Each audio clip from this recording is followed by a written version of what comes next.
앞에서는 선생님이 마야 문명을 찾아가는 길을 시작하면서 빨랭개에 대한 말씀해 주셨고 또 빅문의 신전까지 얘기를 해 주셨습니다. 그래서 이어서 계속 말씀을 들어보도록 하겠습니다. 안녕하세요. 정혜주입니다. 안녕하세요. 김연경입니다. 그러면 지난 1부에서는 류리노로소프가 이 마야 문자를 해독했다고 발표를 했다고 그랬지 않습니까? 그런데 그것을 어떻게 해독했는지 그것에 대해서 말씀드리겠습니다. 드레스덴 고문서에서 고문서를 들고 갔잖아요. 그리고 보시다시피 이제 그 이상야릇한 글자들을 많이 봤는데 그것만 가지고는 이 모르는 문자를 해독하기 굉장히 어렵지 않습니까? 샹폴리옹 같은 경우에는 운이 좋았죠. 비석이 똑같은 내용이 세 개가 있었어요. 근데 그 중에 하나가 그리스어였거든요.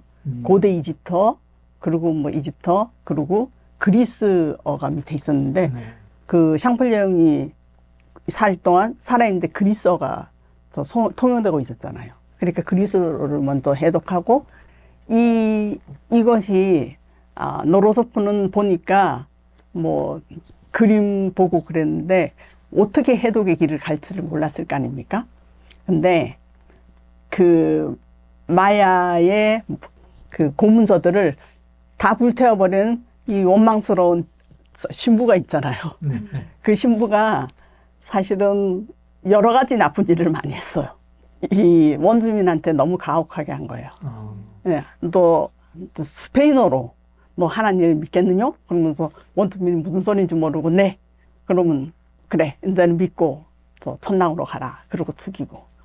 그리고 혹시라도 자기네들 그 우상 같은 거 보면서 예배하고 있다 걸리면 죽이고.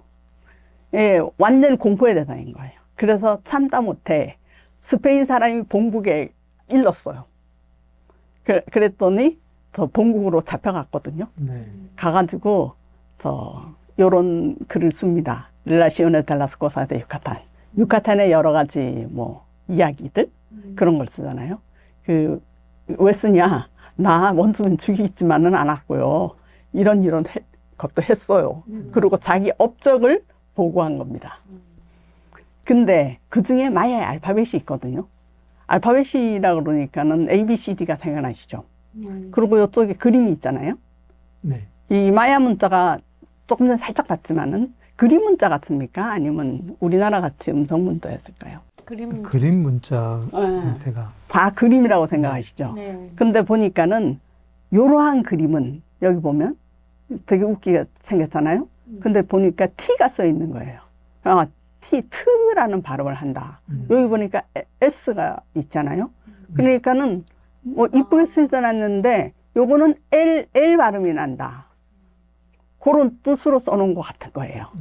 그래서 즉 마야 문자가 여기 보면 이게 꾸츠가 칠면조라는 뜻이거든요. 여기 칠면조 계시잖아. 이게 이제 고문서인데 요건 마드리드 고문서인 것 같습니다. 녹색으로 표시된 데가 꾸츠거든요. 꾸는 머리는 추리, 개란 뜻입니다. 그래서 하나는 칠면조고 하나는 개라서 전혀 다른 동물이지만은 여기도 추가 보이지 않습니까? 거의 비슷하게 생겼죠. 이렇게 생긴 거는 추라고 발음하는 거예요. 그러니까는 우리나라와 같이 알파벳 같이 뭐 28자로 모든 발음을 표현하는 건 아니지만은 상당히 많은 문자들이 발음으로 쓴 거죠. 음절로 쓴 거죠. 음절은 자음과 모음이 모여 있는 거잖아요. 자음과 모음이 따로따로 있는 게 아니고. 그래가지고 요거는 나중에 노로소프가 한 게 아니고 지금 상형문자 학자들이 텍사스에 모여서 텍사스 어스틴 대학에서 모여가지고 전부 다 작성을 한 겁니다. 여기 보면 바, 배. 우리는 사실 바하고 배니까는 또 두 음가만 있잖아요. 근데 요거는 바라는 글씨하고 배라는 글씨하고 비 이런 식으로 글자가 적은 거예요. 그래서 그걸 보면 여기 보면 원웨이라고 쓰지 않았습니까? 원웨이는 글자죠. 근데 요게 화살표가 있잖아요. 요건 그림이잖아요. 그러면서 이게 무슨 뜻일 것 같아요? 방향. 그렇죠. 오른쪽으로 한 방향입니다. 그러니까 거꾸로 다니지 말라 그런 뜻이겠죠. 요것이 이제 마야 문자의 스타일인 거예요. 네. 이런 식으로 글씨를 써놓고 또 그림을 들여서 무슨 뜻을 나타낸다. 그래서 여기에 한 예는 깍딜리우 찬찬이라는 나랑호의 왕인데요. 이 사람은 이 사람의 이름이에요. 깍딜리우 찬찬. 그런데 이분은 왜 여기 등장하셨는가 아주 독특한 또 부조를 남겼습니다. 여기가 깍딜리우 찬찬이에요. 나랑호의 얼굴이 있죠. 네. 근데 그 위에 관을 썼어요. 근데 요런 뻑뻑한 관을 쓴 거예요. 근데 그거를 가만히 들여다보니까 자기 이름을 머리에 이고 있습니다. 요거는 그림인데 발음이 깍으로 나는 거예요. 네. 띨리우. 요 띨리위가 요거 지금 속에 밖에서 조그만하게 해서 잘 안 보이지만은 요 부분이거든요. 네. 요게 띨리우예요. 근데 띨리위는 사실은 동사입니다. 뭘 태우다 라는 동사거든요. 그래가지고 요 띨리위 있고, 그리고 이름이 찬이잖아요. 네. 찬이 여기 있어요. 찬은 하늘이라는 뜻입니다. 여기 가운데 여기 있고, 그런데 맨 마지막 차악은 비신이거든요. 비신인데 여기는 이렇게 그림을 그려놨어요. 그리고 이쪽은 근데 그림이 다릅니다. 착이 비신이니까 비신의 얼굴을 그려놓은 거거든요. 그러니까 이거야말로 그림과 발음이 모여 있는 거고, 또 이것이 이제 우리가 마야 사람들이 뭐 요란뻑뻑하게 이렇게 할 때 요것이 그러니까 본인의 이름일 수가 있는 거죠. 비문 해독, 그러니까 모르는 언어의 해독할 때 제일 중요한 게 뭔 것 같아요. 우선 아까 샹폴리옹처럼 같은 언어를 해독해 놓으면 무지하게 좋은데, 뭐 마야어도 그렇게 친절할 필요가 없었겠죠.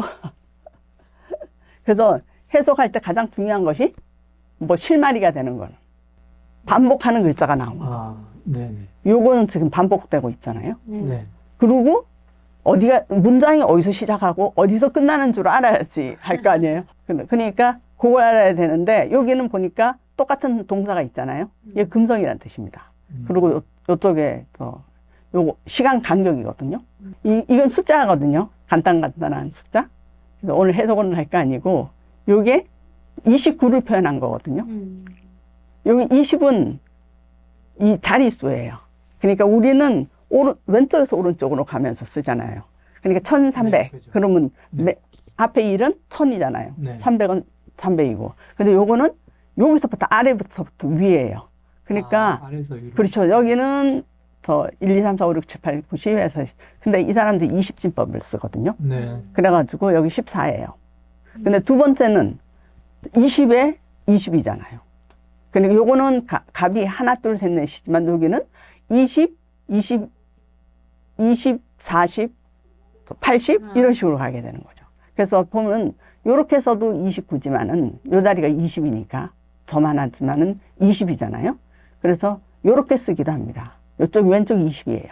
그리고 여기는 짝대기 하나 있고 동그라미 4개. 요거는 짝대기 2개니까 10. 그리고 요 위에 20자리가 있으니까 30. 뭐 이렇게 되면 여기 95101이잖아요. 제가 옆으로 적었거든요. 95101. 그래서 비문이라서, 비문은 아주 복잡하게 표현하는 것도 많습니다. 네. 다음번에 보거라. 그러니까 이제 비문의 신전, 이 알베르트 루소가 과당 누웠다가 놀라서 본 게 이 벽판이거든요. 네. 이 벽판을 보니까 근데 뭐가 어디서 시작하는지 똑같은 게 반복되는지 전혀 안 보이잖아요. 그런데 요것도 자세히 보니까 요 파란 부분, 여기 보니까 이제 요 부분이 좀 눈에 띄는 거예요. 그래가지고 이 노로소프가 마야의 문자에 대해서 해독을 했다. 그러고 나와서 이제 세계에 발표를 하죠. 그런데 노로소프가 갖고 있던 거는 고문사 하나밖에 없잖아요. 네. 그런데 이 빨랭케에서, 그러니까 거의 비슷한 해에 1950년, 52년 막 이때 막 이렇게 비문이 쏟아지는 거예요.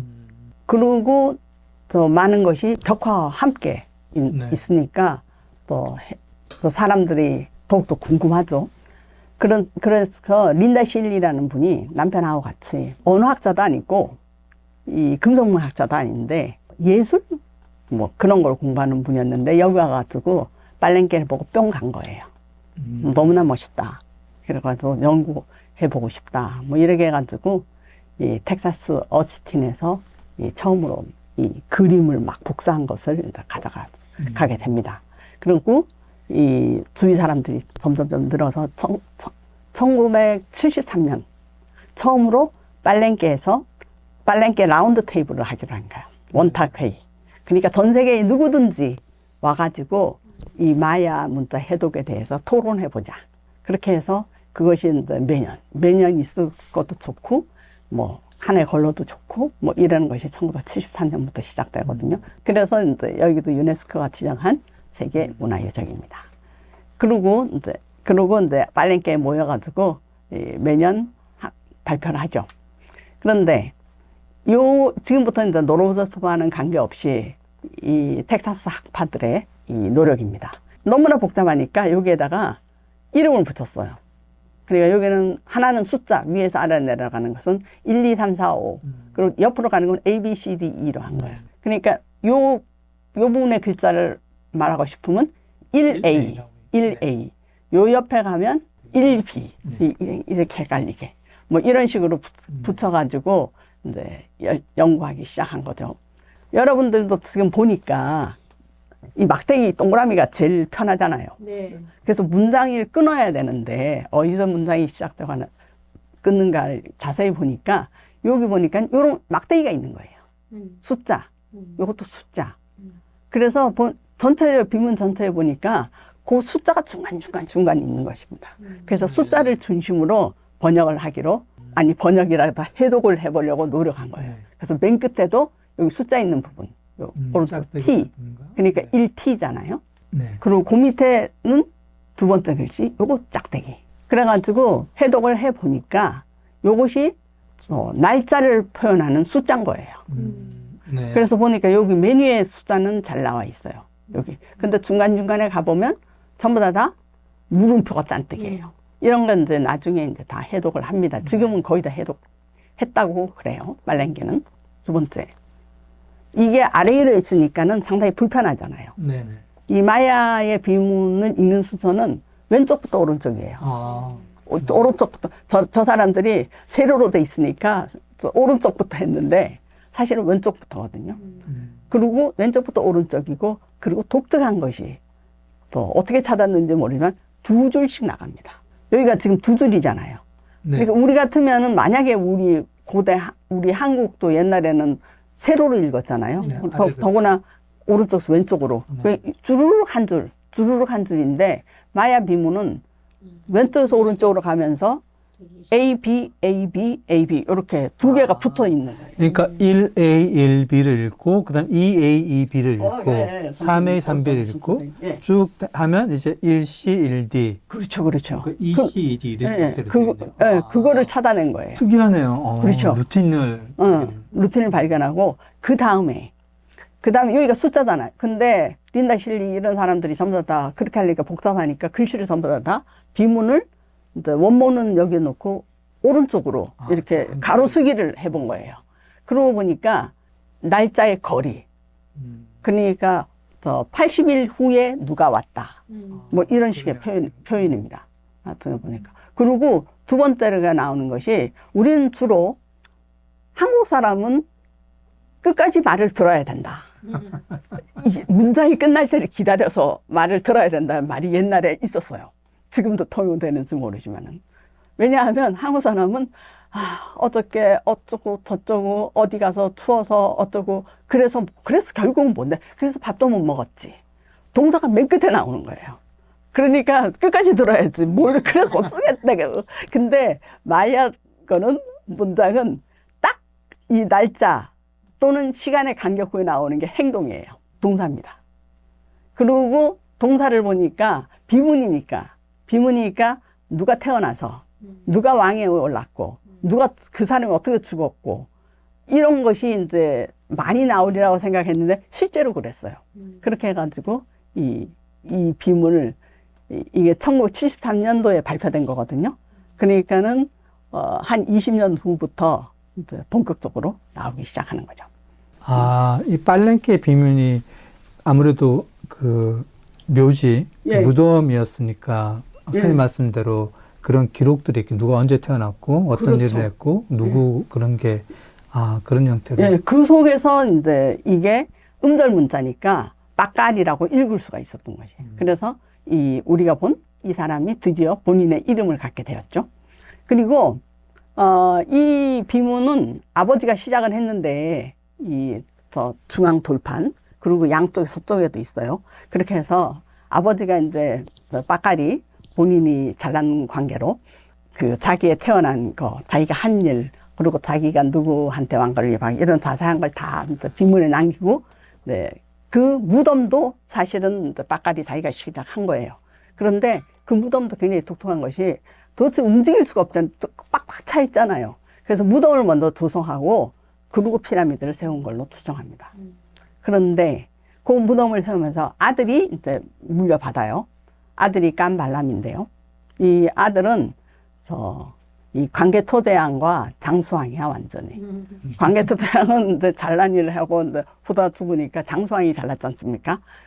그러니까 아버지의 업적이 다 남잖아요. 네. 여기도 딱 그 비문의 신전과 비문들을 전부 다 아들이 완성해주고, 이 아들이 내 것도 하나 세워야지.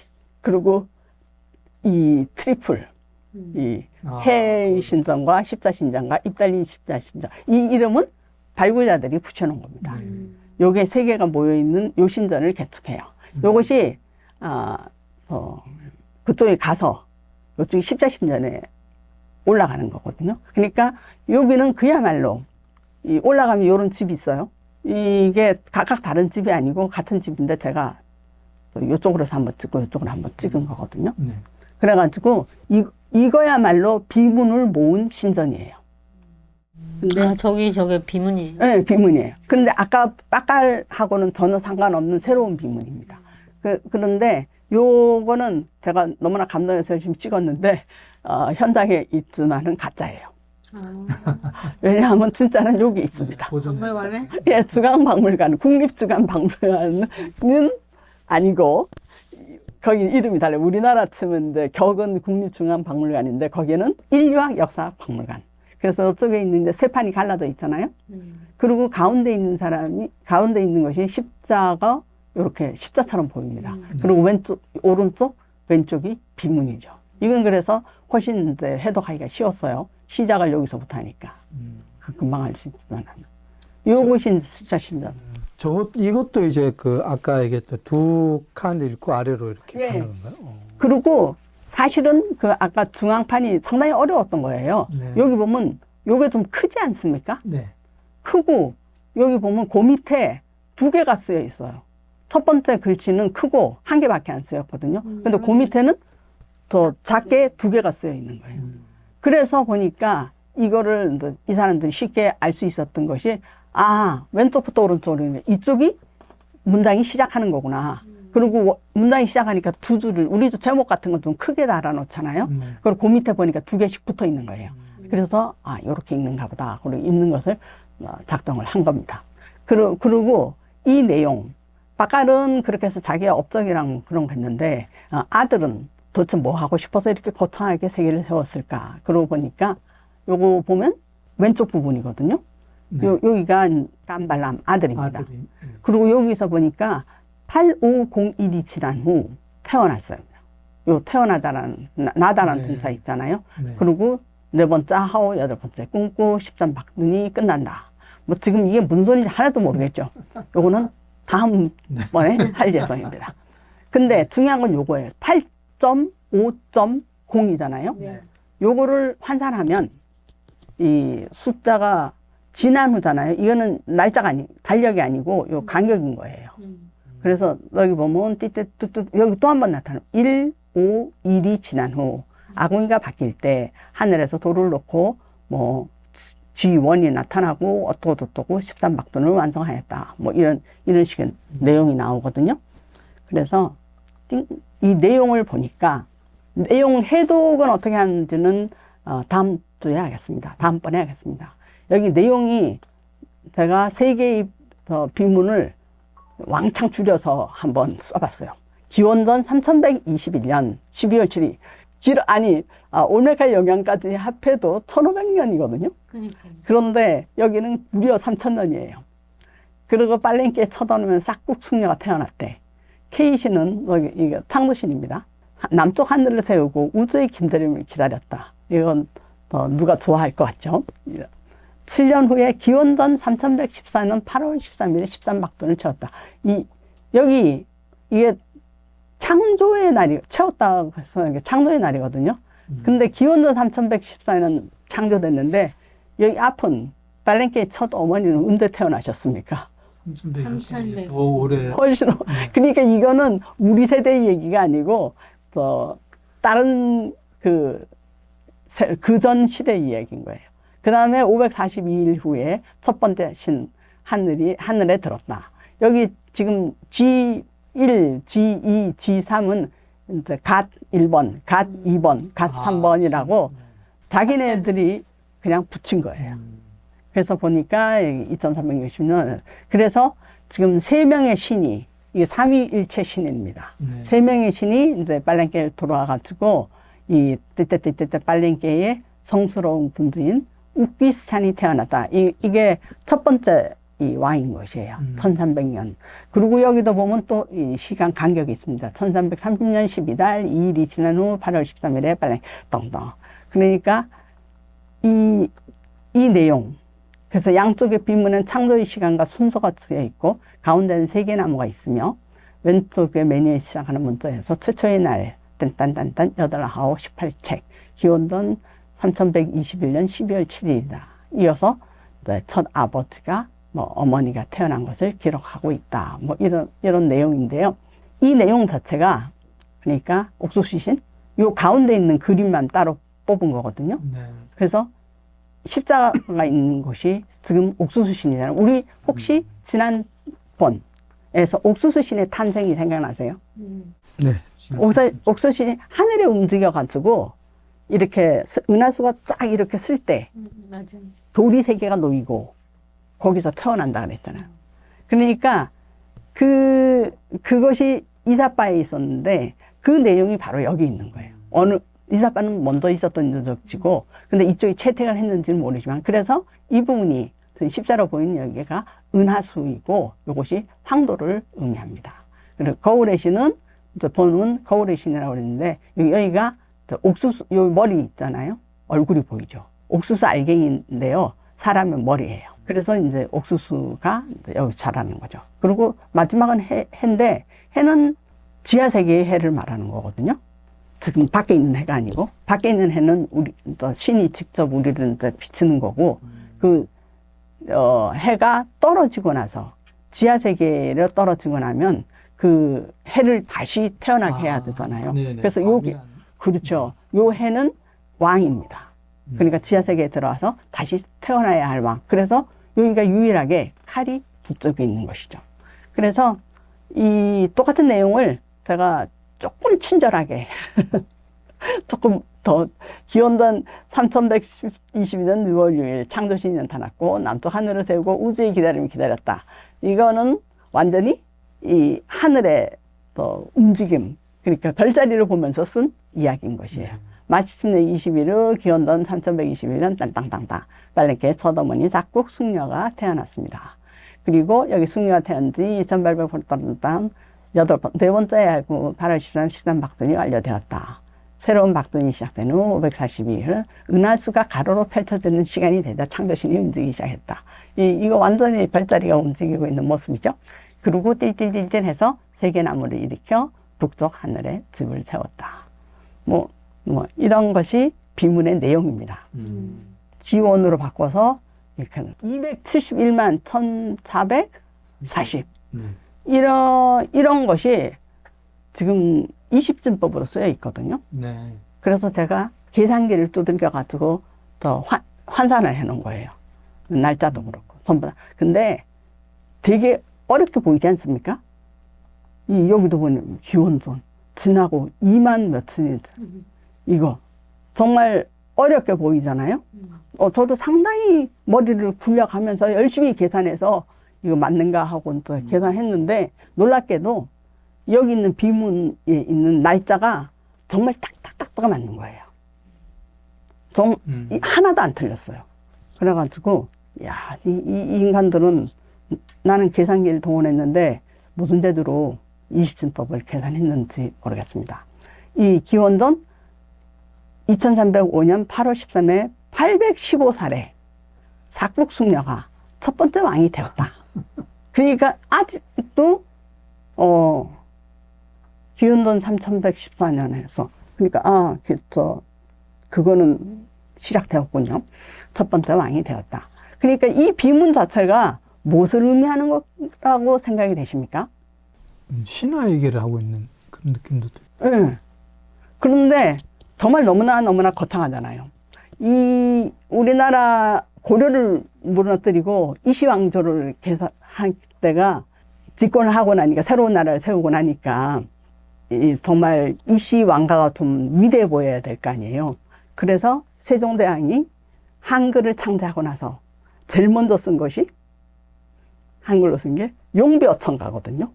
용비어천가가 용이 뭐 날라서 하늘로 올랐다 뭐 그런 뜻이지 않겠습니까? 그래서 내용을 그 용비어천가의 내용이 이태조의 선조는 누구고 선조는 누구고 선조는 누구고 뭐 이 사람들이 전부 다 위대하신 분부터 거의 시적인 존재인 거예요. 근데 이태조는 겨우 5대 윗선까지만 얘기해요. 선조까지. 근데 얘네들은 저 물금 기원전 2305년에 815살에 삭북숭녀가 첫 번째 왕이 되고 더구나 이 삭북숭녀가 지금 첫 번째 왕이 됐다 그랬잖아요. 네. 그러니까 이분은 여자잖아요. 여자가 왕이 됐다는 거예요. 그런데다가 이렇게 거창하게 세신이 몰려들고 하늘이 움직이고 난리가 났어요. 그래서 도대체 이게 뭔 일인가?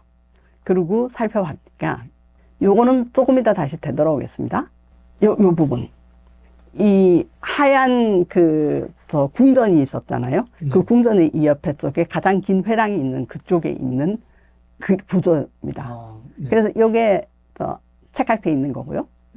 여기 보니까 이건 또 은각으로 돼 있어요. 네. 여기 얼굴이 있고 여기 어머니 있고 여기 빵꼬를 탁 내놨죠. 그래가 되도록 여기서 이제 그걸 하는데 여기 보면은 어머니가 이 관을 받쳐주고 있어요. 그리고 여기 있는 사람이 빡깔입니다. 네. 여기는 제기호 의자, 그러니까 왕자에 앉아 있는 거죠. 그리고 654년 빡깔의 왕위 계승 기념인데 사실 여기 보니까 이게 이제 비문을 해독해가지고 계보를 늘어놓은 거예요. 그리고 여기가 하나 빡깔일 거예요. 여기 보면 빡깔은 어머니로부터 왕위를 이어받았어. 12살 때 왕위를 이어받았잖아요. 이때는 엄마는 처음에 있었을 때 해외에 있었어요. 여기 집은. 해외에 있어가지고 막 뛰어와가지고 이 까라크물이라는 거창한 도시 국가의 공격을 받아서 빨랭끼가 완전히 초토화된 거예요. 그래서 빨랭끼 내에 있던 왕위 계승자들은 다 죽은 거예요.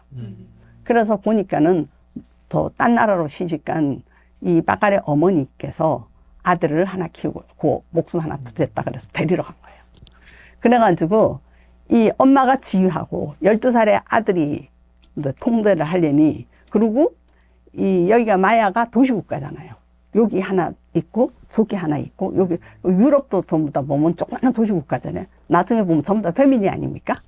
응? 가족 여기 그러니까는 이 빡깔도 12살의 빡깔이 왕위에 올랐다 그러니 뭐 사방에서 야 나도 그 왕이 피가 있어 막 여기저기서 몰려오는 거예요.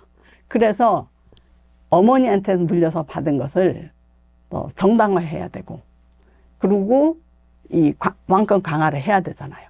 그래서 이 사람들이 이렇게 거창한 문장으로 이 비석을 세운 것 같아요. 왜냐하면 어머니가 삭북이라 그랬잖아요. 그 누가 삭북이었습니까? 처음은 그 첫어머니 이름이 삭북이었잖아요. 그런 식으로 해서 거창하게 자신을 합리화하고 이 빨랭개를 돈독하게 한 그 신하지 않았을까. 여기까지 간단히 혹시 더 궁금하신 거 있으면. 김윤 선생님 혹시 궁금한 거 있으신가요? 아까도 말씀하시긴 했는데 그 빨랭개 네. 그 피라미드가 거기 이제 무덤이 있고 거기 제사도 드리던 그런 신전이 그건 두 가지 기능을 다 가지고 있었던 거라고 볼 수 있을까요? 아니면 그냥 무덤으로서의 기능 거기서 의뢰를 했을 것 같아요. 왜냐하면 그 계단 내려오는데 바로 앞에 배랑 끝에 제단이 있어요. 동그란 제단. 그리고 다 낡았지만은 그 위에서 하지 않았을까. 왜냐하면 띠까레 피라미드도 그 앞에 이렇게 전부 다 이 제단이 있는 게 많거든요. 그래서 했을 것 같아요. 그래서 아무튼 좀 그 빨랭께 그 신전은 좀 독특한 것 같아요. 진짜 그 무덤이 있는 피라미드 같은 경우는 그 뭐 떼오띠오칸도 그렇고 그런 경우는 거의 없지 않나요? 그렇죠. 떼오띠아칸도 한 개인의 무덤이 아니었고, 그렇죠. 대부분의 거기 떼오띠아칸 피라미드는 하나도 무덤은 아니에요. 주위에서 이제 무덤, 유골을 많이 발견하긴 하지만은 무덤은 아니었고, 그런데 마야 같은 경우에는 그렇게 흔하지 않은 건 아니에요. 이때는 뭐 처음 발견한 것이고 뭐 난리 났었죠. 그런데 그 띠깔 그 아크로폴리스에서 여러 피라미드 있었잖아요. 근데 거기서도 무덤이 몇 개 여러 개 발견됐습니다. 그리고 치첸이자는 아니죠. 치첸이자는 아니에요. 치첸이자는 무덤이 발견되지 않았습니다. 그러니까 어디다 묻었는지 모르겠어요. 꽃반도 아주 유명한 피라미드 있는데 거기도 내부에 무덤이 있거든요. 근데 정말 특별한 경우 같아요. 이와 같은 경우에는 보시다시피 이렇게 엄청난 시간에 과당을 해서 이 자기 어머니를 높이고 아버지를 높이고 그리고 자기 자신의 마지막에 이 사람이 자기 자신을 높이고 그런 거거든요. 비문에도 굉장히 신경을 많이 쓴 것 같아요. 비문에다가 엄청나게 신경 써요. 그리고 비문의 신전의 그 내용은 아빠가 살아있을 때 전부 다 올려놓은 거거든요. 근데 뒤에 보면 두 문장이 딱 있어요. 그래가지고 아버지가 돌아가셨다. 며칠 날 돌아가셨다가 있습니다. 그리고 그 밑에 저기 아들 깜발람이 이것을 헌정합니다. 그래서 두 줄을 넣어서 자기도 끼어요. 제가 궁금한 거는 그 예전에 우리가 한번 마야에 대한 얘기를 했을 때도 누군가 발표했던 것 같은데 여기서 보니까 그게 나왔거든요. 그 예전에 그래서 십자가를 가지고 뭐 해설 여러 번 했던 것 같은데 선생님이 설명할 때는 그게 그 천체 금성의 움직임 그런 것. 예, 이 십자가 똑바로 쓴 거는 네. 은하수가 네. 이렇게 곧게 움직임 그 당시라고 생각이 됩니다. 그리고 옆에 양쪽으로는 이제 나온 것은 황도. 그러니까 저기 별자리가 지나가는 길이죠. 12개인가 황도가 그 12별자리가 지나가는 길이거든요. 그럼 이거는 기독교하고는 전혀 다른 의미가 되는 것이죠. 근데 네. 세상에는 뭐 이 남미, 중남미 쪽에 이런 문명하고 관계없이 십자가를 쓰는 데도 많아요. 그러니까는 십자가가 꼭 기독교에서 나온 것 같진 않아요. 네. 그러면 아까 그런 그 은하수와 그 다음에 그 금성 그 상징이 다른 데서도 많이 발견되는 현상인가요? 정말 제가 후다닥 하면서 되돌아오겠다 그러고 안 돌아온 게 하나 있습니다. 이건데요. 네. 이 빠까레 무덤 위에 있는 또 관에 있는 그림이잖아요. 네. 그래서 여기 보면 이 사람이 뭐 죽으러 가기 때문에 어두운 세계로 가는 게 아니에요. 여기 보면 이 둘레 있잖아요. 이 테두리 자체가 하늘의 띠라고 이제 이름을 붙였는데 네. 이유인즉 여기 보면 금성이 보이죠. 네. 그 다음에 속에도 꽃이고 또 보면 달이 보이고 네. 또 찢어짐이 보이고 뭐 이런 식으로 해서 왼쪽은 밤이에요. 그리고 오른쪽에 있는 것은 낮입니다. 네. 그리고 이제 여기 보면 적도, 은하수, 뭐 지하세계로 가는 입구 이런데 요 주위에 있는 건 뭐 꽃 뭐 이래가지고 전부 다 생명을 상징하거든요. 그래가지고 이 비문 자체가 더 어두운 세계를 말하는 게 아니고 낮과 밤인데 여기 그리고 조각한 사람들의 이름이 있어요. 세 사람이나 있어요. 자기네들이 조각을 해가지고. 네. 그렇게 해가지고 이 빠까리 여기로 들어가서 지하세계를 갔지만은 다시 태어날 것이다. 그리고 그 다시 태어나는 게 물금 8,000일인가?를 지나서. 그게 이제 다 조각되어 있거든요. 재밌네요. 석가는 그런 의미를 담고 있다는 게. 그리고 또 하나가 이제 궁금했던 거, 저는 사실 그 이 문자를 해독하는 거에 대해서 단순히 이제 문자를 저런 그 그림 형태에 되어 있는 거를 그 문장으로 해석한다 이렇게 생각했었는데 아까 발음이 있다라는 것에 깜짝 놀랐거든요. 읽는 형식도 있다는 게 그게 그때 아까 그 신부가 남겨놓은 알파벳인데 그게 그럼 지금까지도 계속 그걸 이용해서 발음이 되는 거죠. 근데 이제 신부가 남겨놓은 거는 뭐 요거밖에 안 되잖아요. 네네. 근데 그 후에 마야 사람들이 아직 살고 있잖아요. 그래서. 그래가지고 전부 다 현장 조사해가지고 마야 언어가 31개의 방언까지는 아니지만 조금씩 다른 언어들이 있거든요. 그래서 이 처음에는 이 지금 아들 이름이 깜발람이지 않습니까? 네. 제가 학교 다닐 때 배울 때는 찬 바흘룸이었어요. 그래서 갑자기 왜 이름 바뀌었어? 그랬더니 그 당시에는 뭐 촐란으로 했었는데 뭐 촐이 맞는 것 같다. 네. 이제 언어 이름이거든요. 네. 뭐 그런 식으로 막 바꾸고. 네. 그래서 어스틴에서 발표한 그 음절 목록은 도표가 이렇게 크잖아요. 네. 잘 모르나서. 저기 바베 비보부. 네. 그것을 이제 노로소프가 한 게 아니고 네. 이 텍사스 어스틴에서 그 팀이 한 겁니다. 린다 실리가 돌아가셨죠. 일찍 돌아가셨어요. 54에. 그렇지만 그 이후에 제자들이 열심히 해서 맨날 새로운 거 나타납니다. 오늘 너무 유익한 시간이고 또 다음 시간에는 아까 문자에 그 해석하셨던 내용에 대해서 또 어떻게 그렇게 해석했는지에 대한 말씀해 주시고 하나박하리 얼마나 잘났는지에 대해서 얘기하고. 네, 김영희 선생님 또 수고 많으셨습니다. 예. 네. 감사합니다. 네. 나.